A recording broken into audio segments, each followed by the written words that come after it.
போதும் சார், நடந்ததெல்லாம் போதும், இப்போதான் நான் எல்லாத்தையும் ஒன்று ஒன்றா கடந்து வந்துட்டு இருக்கேன். இந்த படம் வந்தாலும் வந்தது சார், எல்லோரும் ஸ்டேட்டஸ்லையும் அதான் சார் வைக்கிறாங்க. அது என்னமோ தெரில சார். அது மாதிரி எல்லாத்தையும் 12ஆம் வீட்டில் இருந்து இப்போதான் ஒருபாடு குரு சரி உட்காந்து எல்லாத்தையும் விரயமாக்கினார். அடுத்து ஜென்ம சனியாகி இப்போதான் வாழ்க்கையுடைய ரியாலிட்டியை புரியும் சார். நல்லா சந்தோஷப்படுங்க கும்பராசிக்காரர்களாம். 10 வருஷம் ஆனாலும் இந்த துரோகினியை கண்டுபிடிச்சிருக்க முடியாது. சனி பகவான் வந்தார், 10 நாளில் கண்டுபிடிச்சு கொண்டாந்து முன்னாடி நிறுத்திட்டார். இந்த பாத்துக்காய் வந்தான் துரோகி சார். சனி பகவான் மாதிரி ஒரு பெஸ்ட் பிடி டீச்சர் யாருமே கிடையாது. உடம்பு பாடி பில்டிங், உடம்பை வளர்த்தேன் உயிர் வளர்த்தேனே, உடம்புடைய அவசியம், ஒரு மனநிலை தெளிவா இருக்கிறது வேண்டிய அவசியம், எல்லாத்தையும் குரு பகவான் சனி பகவானும் போட்டி போட்டு தர போறார். சரி, இப்ப என்ன பண்ண போறோம்?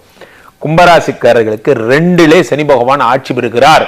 2ல வந்து 2 ஆட்சின்ட்டீங்க, 2க்கு வந்தாலே ஆட்சி தான் சார். 2ஆம் இடம்ங்கிறது தனஸ்தானம்.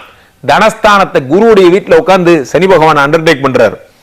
ஏற்கனவே குருனா பினான்ஸ் சொல்லியிருக்கேன். அந்த இடத்துல சனி பகவான் வரும்பொழுது சனி கொடுத்தால் எவர் தட்டுப்பார்? சனி கொடுத்தா தட்டு காலே கிடையாது.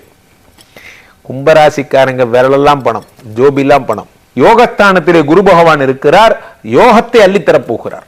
ராசியில ராகு வரும் பொழுது புத்தி பரவழிகளில் செல்லும் கும்பராசிக்காரர்கள் இல்வாழ்க்கை டெய்லி ஒரு ஐ லவ் யூ சொல்லுங்க, டெய்லி ஹக் பண்ணிட்டு பை சொல்லிட்டு தான் வேலைக்கு வரணும். நீங்க இதை நீங்க டெய்லி பிராக்டிஸ் பண்ணுங்க, உங்களுக்கு ஒரு பிரச்சனை கிடையாது. உங்களுக்கான ஒரே பரிகாரம் மனைவியிடம் சந்தோஷமா சமத்தா இருக்கிறது மட்டும்தான். மீதி எல்லாம் தன்னால வீட்டில் இருக்கிற குபேர லட்சுமி கிரகலட்சுமி சந்தோஷமா இருந்தான்னா மீதி லட்சுமி எல்லாம் தன்னால வரும்.